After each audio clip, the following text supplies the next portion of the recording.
Хорошее кино способно сделать ваш день. То же самое можно сказать и о гардеробе. У одежды вообще чудотворное влияние на человека. А с помощью стильного лука можно даже личную жизнь наладить. Казахстан продолжает обмениваться фэшн-идеями со своими соседями. На сей раз в Алматы представили около 50 луков от российского бренда, цель которого – помощь женщинам стать красивее, женственней и сексуальней. В философии марки присутствует также идея укрепления семьи.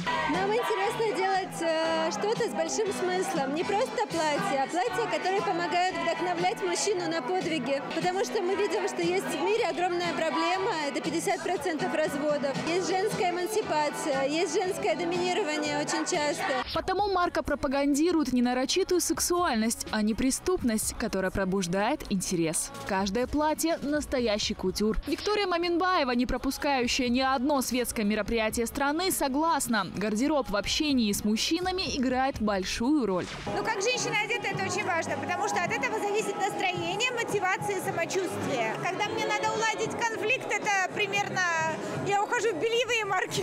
Когда мне надо что-то сгладить, я наряжаюсь. Да, коктейль, встаю на каблук, я девочка-девочка.